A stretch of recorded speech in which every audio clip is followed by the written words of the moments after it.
হাত দিয়ে জুতা তৈরি করে বাজিমাত 1,20,000 টাকা দিয়ে শুরু করে এখন কারখানার মালিক। আমার এখানে 250 থেকে 300 জোড়া জুতা তৈরি হয়।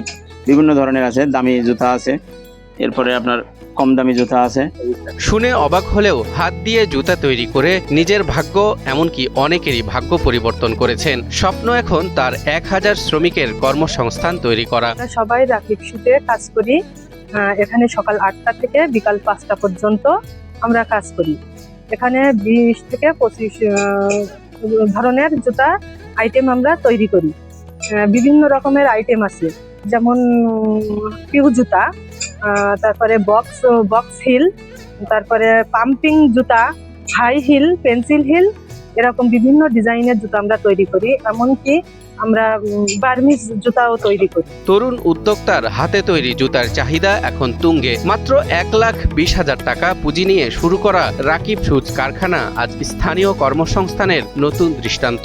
1,20,000 টাকা দিয়ে ফ্যাক্টরিটা শুরু করি 2022 সালে জুলাই মাসে। ঈদ উপলক্ষে বেড়েছে স্যান্ডেল ও চামড়ার জুতার উৎপাদন। দিনে 200 থেকে 300 জোড়া জুতা তৈরি হচ্ছে এখানে। 20 থেকে 25টা আইটেমের জুতা আমার এখানে আপাতত তৈরি হয়। আপনার আমি পাইকারি মাল দেই তো বিভিন্ন জায়গায়, এই জন্য আমার একটু আইটেমও বেশি তৈরি করা লাগতেছে। এই কারখানায় কাজ করছেন 20 থেকে 22 জন শ্রমিক। এখানে কাজ করে দিব্যি সংসারের হাল ধরছেন তারা। এই পর্যায়ে 2 জন শ্রমিক থেকে শুরু করে এখন 20-22 জনের মতো শ্রমিক আমার এখানে কার্যক্রম করে। কাটিং, সেলাই, আঠা লাগানো সহ প্রতিটি ধাপে নিপুণ হাতে তৈরি হচ্ছে টেকসই জুতা, যা নজর কাটছে ক্রেতাদের। 150 থেকে আপনার 1050-1100 মূল্যের জুতো আমার এখানে পাওয়া যায়।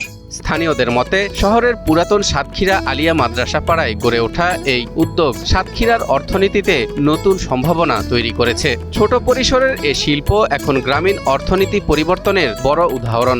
এবারে এখান থেকে আমাদের যা বেতন আছে তা দিয়ে আমাদের সংসার ভালোভাবে চলে এবং ছেলে মেয়েদের লেখাপড়ার খরচও ভালোভাবে চলে। উদ্যোক্তা হাফিজুর রহমান জানান, ভবিষ্যতে কারখানাটিকে আরো বড় করে 1000 মানুষের কর্মসংস্থান তৈরির স্বপ্ন দেখছেন তিনি। ইচ্ছা আছে যে আমার দ্বারা আল্লাহ যেন 1000 মানুষের কর্মসংস্থানের ব্যবস্থা করাই নাই এবং সমগ্র সাতক্ষীরাতেই যেন সাতক্ষীরা জেলা ছাড়াই আরো বাইরে জুতা দিতে পারি।